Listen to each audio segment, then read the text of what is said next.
দুটি হৃদয় ইউটিউব চ্যানেলের সকল সাবস্ক্রাইবার ও আমাদের ভিডিওর সকল দর্শককে আরও একবার নমস্কার ও স্বাগত জানিয়ে আমরা বেরিয়ে পড়েছি আবার এক নতুন ঠিকানার উদ্দেশ্যে। আমরা আজকে চলেছি শ্রীরামপুর ছাড়িয়ে কোন্নগরের পথে। কলকাতা বা হাওড়া থেকেও এই কোন্নগরের দূরত্ব কিন্তু খুব একটা বেশি নয়। আর আজ আমরা চলেছি এই কোন্নগরেরই সবচেয়ে বিখ্যাত উৎসব শ্রী শ্রী শকুন্তলা কালীমাতার পুজো সামিল হতে।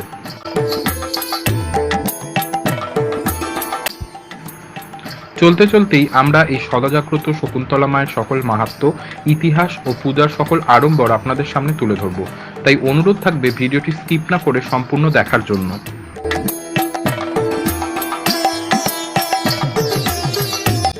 পুজোর ইতিহাস সন্ধান করলে আমাদের চলে যেতে হবে সেই 1836 সালে। তখন জঙ্গলাকীর্ণ কোন্নগর ও নবগ্রাম সন্নিহিত অঞ্চলের উপর দিয়ে রেলপথেরও বিস্তার হয়নি। পথে পথে ছিল লুঠেরা, ঠগি, ডাকাত ও দস্যুদের আক্রমণের ভয়। কথিত আছে যে স্থানে আজ মা শকুন্তলার মন্দির, সেই স্থানে ছিল এক বৃহৎ অশ্বত্থ গাছ, আর তার সন্নিকটেই ছিল মৃত পশুদেহ ফেলার জায়গা। আর সেই মৃত পশুদেহ খাওয়ার জন্য দলে দলে উড়ে আসত শকুনেরা। তারা দল বেঁধে এই অশ্বত্থ গাছের ওপরেই বাসা বেঁধেছিল। অতঃপর শকুনদের বসবাসের নিচের এলাকা শকুন্তলা নামে পরিচিত হতে থাকে। আর সেই অশ্বত্থ গাছের নিচেই ছিল মায়ের স্থান। শোনা যায় সেই সময় ডাকাত ও দস্যুরাও এই মায়ের স্থানকে প্রাধান্য দিত। তাই তারা ডাকাতি ও দস্যুবৃত্তির কাজে যাওয়ার আগে এই মায়ের স্থানে পুজো দিয়ে তবেই যেত।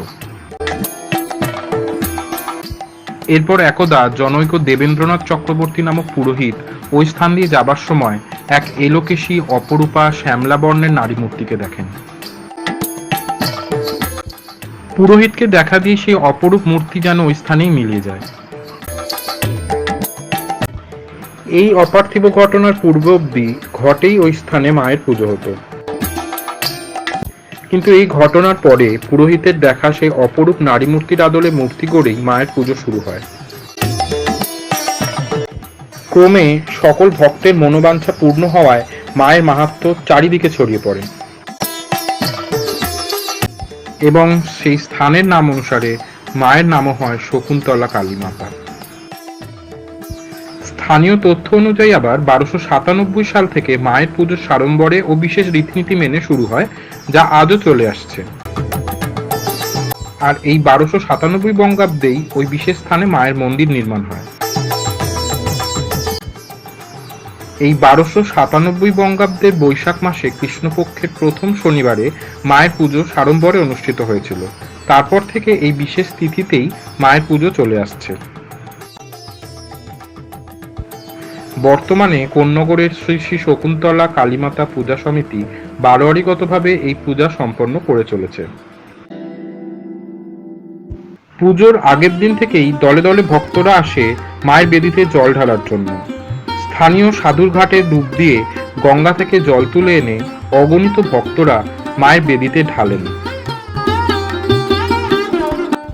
অনেকে গঙ্গা স্নানের পর নিজের মনস্কামনা পূরণের বিশেষ উদ্দেশ্যের জন্য দণ্ডি কাটতে কাটতে মন্দির অবধি আসেন এবং তারপরে মায়ের বেদিতে জল ঢালেন। কথিত আছে মা ভক্তদের খালি হাতে ফেরান না। আর ভক্তদের মনস্কামনা পূরণের এই বিশেষত্বের মধ্যে দিয়েই শকুন্তলা মার পুজো আজ সমস্ত বঙ্গের শাক্ত দৈব আরাধনার অন্যতম হয়ে উঠেছে, তা বলাই বাহুল্য।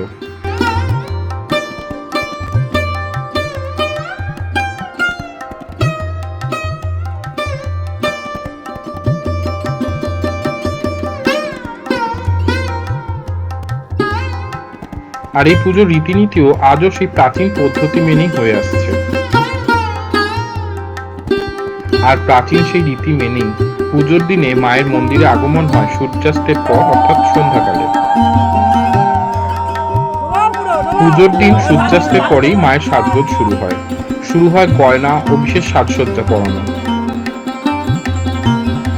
এরপর ধীরে ধীরে কুমোর বাড়ি থেকে বেরিয়ে ভক্তগণের কাঁধে বিশাল কাঠের কাঠামোর উপর চেপে মা মন্দিরে পৌঁছান। রাস্তায় ভক্তের সংখ্যা তখন বেড়েই চলেছে, ভিড় ঠেলে এগোনোই দায়। মাতৃমূর্তির রূপদান করেন স্থানীয় কুমোর শ্রী বাদল পাল। তার বাড়ি থেকে মন্দির অব্দি রাস্তাটা পুরোটাই তখন জনসমুদ্র।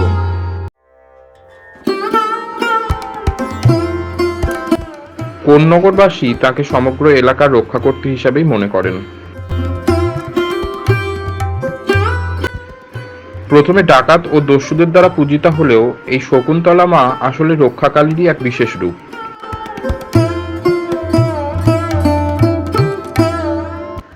আর এই রক্ষাকালী হচ্ছেন মা দক্ষিণাকালীরই নাগরিক রূপ। দ্বিভুজা ঘনবরণী মায়ের পায়ের নিচে অধিষ্ঠান করেন মহাকাল স্বয়ং।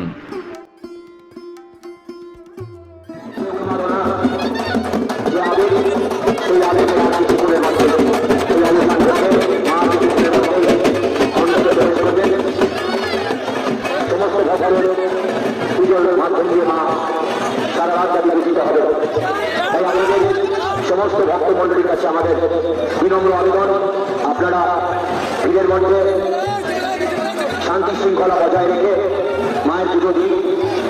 মনে রাখবেন, আপনার গুরুত্বপূর্ণ যেসব জিনিস যেমন mobile, money bag, ATM card, গাড়ির চাবি এবং অলঙ্কার আপনারা নিজ নিজ দায়িত্বে রাখবেন। কারণ ভিড়ের মধ্যে যদি কোনো কারণবশত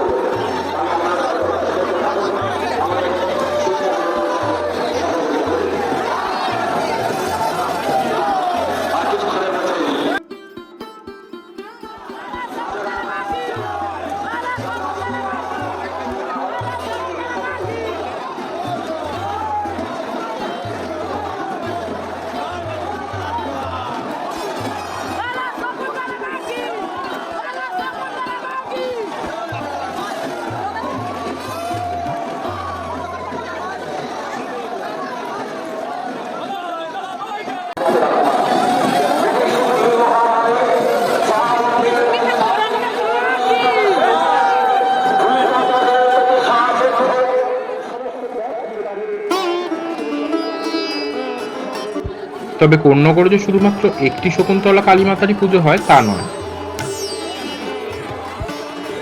মায়ের এই অপরূপ মূর্তির রূপদানকারী বাদল পালের বাড়ি থেকে প্রায় একই সঙ্গে 3টি মাতৃমূর্তি বেরোতে দেখা যায়।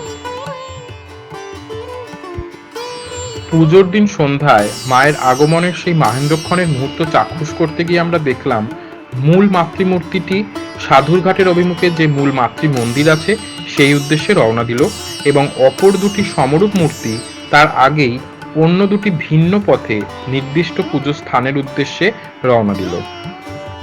তবে অগণিত ভক্তদের এই ভিড়ের মধ্যে মায়ের আগমন দেখে মনে হচ্ছিল ভক্তদের কাঁধে চেপে নয়, ভক্তদের উল্লাস ও উৎসাহে ভাসতে ভাসতে মা মন্দিরে প্রবেশ করছেন।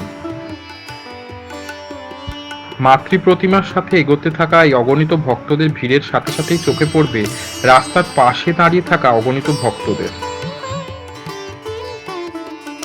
যারা অধীর আগ্রহে মাকে একবার মাত্র দর্শনের উদ্দেশ্যে দাঁড়িয়ে আছে ঘন্টার পর ঘন্টা। আর সেই রাস্তার দুধারে প্রতিটি বাড়ির আনাচে কানাচেও মানুষের অধীর আগ্রহে অপেক্ষা চোখে পড়বে। মায়ের আগমনের সেই রাস্তার দুধারের বাড়ির ছাদ অথবা বারান্দাগুলিতেও তখন দাঁড়িয়ে থাকা ভক্তদের অধীর অপেক্ষা মাকে সামনে থেকে আরো একটিবার চাক্ষুষ করার। এইভাবে চলতে চলতেই মাতৃ প্রতিমা মূল মন্দিরের সামনে এসে পৌঁছালো। ভক্তদের মধ্যে তখন এক আলাদাই উচ্ছ্বাস, উল্লাস ও উৎসাহ। মায়ের আগমনের উদ্দেশ্যেই গোটা মন্দির চত্বর আজ সেজেছে ফুলের অনিন্দ্য সুন্দর সাজে।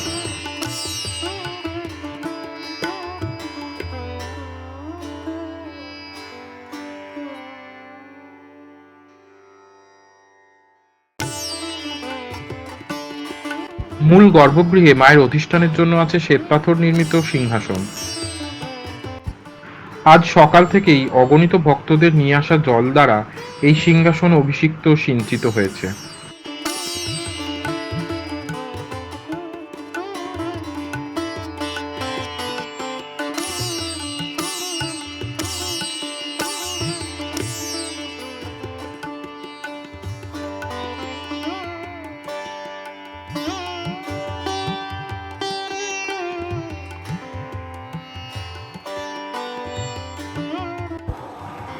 এরপর ভক্তদের শঙ্খধ্বনি ও জয়ধ্বনির মধ্যে দিয়ে মাতৃপ্রতিমা মূল গর্ভগৃহে প্রবেশ করল।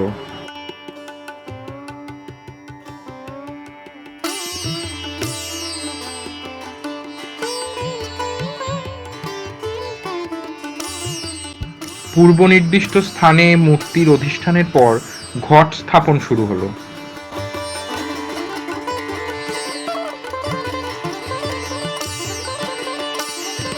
মূল মন্দিরের নির্মাণশৈলী সাধারণ ও ছিমছাম।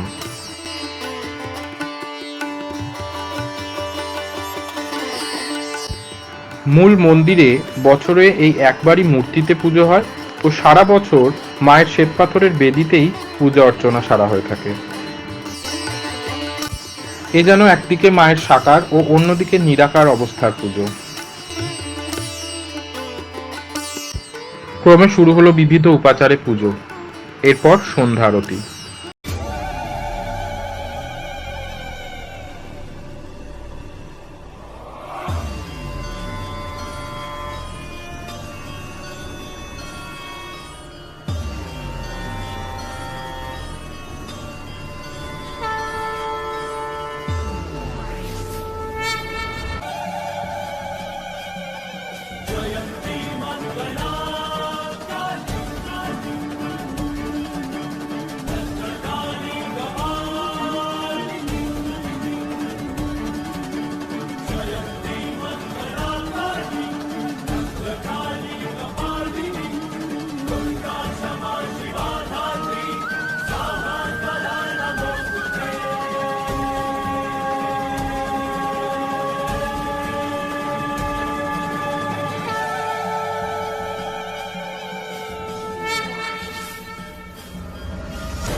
মূল মন্দিরের ঠিক সামনেই নাট মন্দির, সেখানে বিদ্যমান রয়েছে হাড়িকাঠ। মায়ের পুজো উপলক্ষে এইখানে চলে বলিদান। এই বলিদানের সংখ্যা কখনো কয়েকশো থেকে কোনো বার হাজারও ছাড়িয়ে যায়। নাট মন্দির ছাপিয়ে বলির রক্তে ভিজে যায় সামনের রাস্তাও। সেই রক্তে পা ডুবিয়ে চলে ভক্তদের আনাগোনা। রাত বাড়ার সাথে সাথে ছাগ শিশুর ক্রন্দনে বাতাস ভারী হয়ে আসে। মন্দির চত্বরে তখন রক্তমাখা সংস্কারাচ্ছন্ন ভক্তদের ভিড়, তাদের কারো কারো কাঁধে মুন্ডহীন ছাগ শিশুর দেহ। এই দৃশ্যে শিহরিত হয়ে মানব শিশুরা মায়ের বুকে মুখ লুকায়, তবু সংস্কারাচ্ছন্ন এই ভক্তদের মন টলে না। এই একবিংশ শতাব্দীতে এসেও পূজা কমিটি ও মন্দির কর্তৃপক্ষ এই বিষয়ে নিরুত্তাপ ও নিরুদ্বেগ। এ বিষয়ে অনেক পোস্টার পড়েছে, প্রতিবাদ হয়েছে, পথনাটিকাও সংগঠিত করা হয়েছে, তবু অবস্থা পরিবর্তন হয়নি। আজও প্রতি বছর পুজোর দিনে ট্রেনে বাসে করে অগণিত ছাগ শিশু কোন্নগরে চালান হয়। এ বিষয়ে স্থানীয় উদ্যোক্তাদের নীতিহীন অভিযোগ হলো তারা নাকি ভক্তদের ধাঁধা দিয়ে আঘাত করতে চান। তবে মায়ের আশীর্বাদেই অনেক ভক্তদের মধ্যে মানবিকতার এক রূপের বহিঃপ্রকাশ দেখতে পেলাম। ছাগ শিশু বলি প্রতীক নামে তাই তারা উৎসর্গ করবে। আর সত্যিই তো, যে মা জগতের মা, সে মা কি তার নিজের সৃষ্ট সন্তানের রক্তে আদৌ সন্তুষ্ট হন? মায়ের আশীর্বাদ পাওয়ার জন্য সত্যিই কি রক্ত মাংসের নিরীহ পশুদের বলি দেওয়া খুব প্রয়োজনীয়? বরং আসুন না আমরা আমাদের মনের পাশবিক চিন্তাগুলিকে বলি দিই, তাহলেই মায়ের আশীর্বাদ হয়তো আমাদের উপর বেশি করে বর্ষিত হবে। আর আমাদেরও মনে হয় এই বিষয়ে মন্দির কর্তৃপক্ষকে উদ্যোগী হওয়া উচিত। কিন্তু তারা হয়তো এখনো এই ধারণার বশবর্তী হয়ে আছে যে যত বেশি সংখ্যক বলি তত বেশি সংখ্যক ভক্তের ঢল। আর যদি তন্ত্রের বিধানও মানতেই হয়, তাহলে একটি বা দুটি ছাগ শিশু বলি দিয়েও তো সেই কার্য সমাধা করা সম্ভব। আশা করব অদূর ভবিষ্যতে হয়তো সম্রাট অশোকের মতো কোনোদিনও এই রক্ত নদী দেখেই শিহরিত হয়ে তাদের মানবিক বোধোদয় ঘটবে।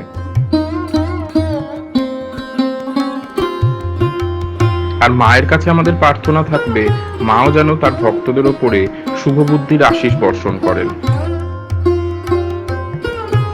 আর সেই শুভ বুদ্ধিতে কোনো রক্ত মাংসের ছাগ শিশু নয়, ভক্তরা যেন দলে দলে ক্ষীরের তৈরি ছাগ শিশু পুত্তলিকায় নিয়ে আসে। যাই হোক, ছাগ শিশুদের ক্রন্দন ও রক্তে এই উৎসবের আবহের তাল যে খানিকটা কেটেছিল সেটা সামলে নিয়ে আমরা এগিয়ে চললাম মেলার দিকে।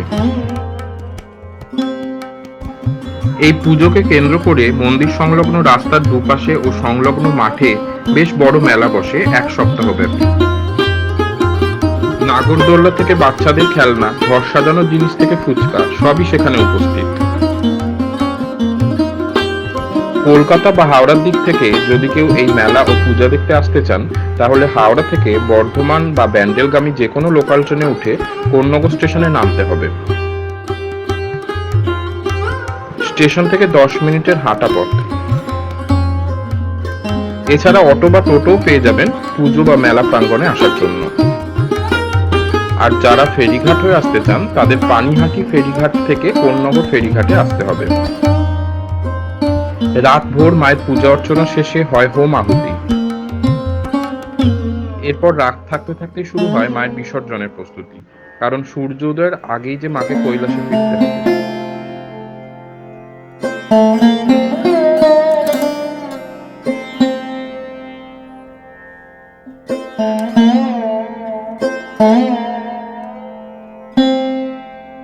পূব আকাশে ভোরের আলোর আভাস ফোটার সাথে সাথেই ভক্তদের কাঁধে চেপে মা বেরিয়ে পড়েন কৈলাসের উদ্দেশ্যে।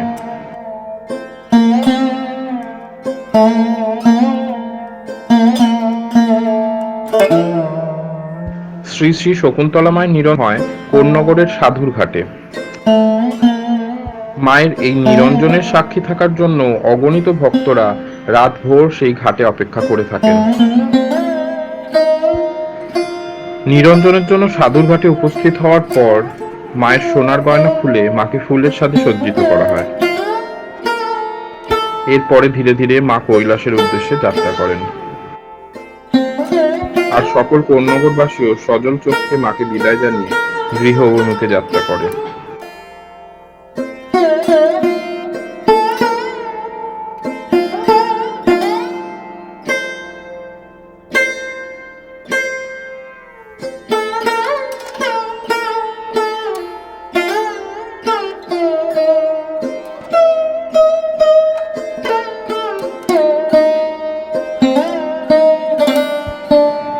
আমরা আমাদের ভিডিও শেষ করব শকুন্তলা মায়ের নামে জয়ধ্বনি দিয়ে।